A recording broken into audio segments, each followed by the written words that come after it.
বন্ধুরা তোমরা সবাই কেমন আছো? আশা করি সবাই ভালো আছো, সুস্থ আছো। আমিও ভালো আছি। দেখো সকাল সকাল ঘুম থেকে উঠে আমি ফ্রেশ হয়ে গিয়েছি, আর বাইরের পরিবেশটা দেখো কত সুন্দর লাগছে, বেশ রোদে ঝলমল করছে, তাই না বলো? এবার সমস্ত কিছু করে আমি রান্নাঘরে চলে এসেছি। রান্নাঘরটা গুছিয়ে পরিষ্কার করে রান্নাঘরটা মুছে তারপরে আবার রান্না বসাতে হবে। তো সমস্ত কিছু গুছিয়ে নিচ্ছে আমি আস্তে আস্তে, গুছিয়ে তারপরে ভাতটা বসিয়ে দিয়ে আমি ও ঘরে চলে যাব।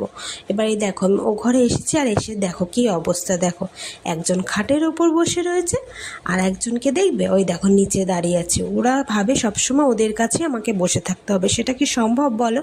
সারাদিন ওদের নিয়ে বসে থাকা, আমারও তো কাজ থাকে। রান্নাঘরে এসে রান্নাঘরটা গুছিয়ে নিয়ে এদিকে ভাতটা হয়ে গেছে, ভাতটা আগে নামিয়ে রেখে দিয়েছি টেবিলের ওপরে। ফ্রিজে একটু মাংস আছে, মাংসটা করব ব্যাস। আজকে একটু মাংস আর ভাত, আর কিছু করব না। Thanks for watching, tata.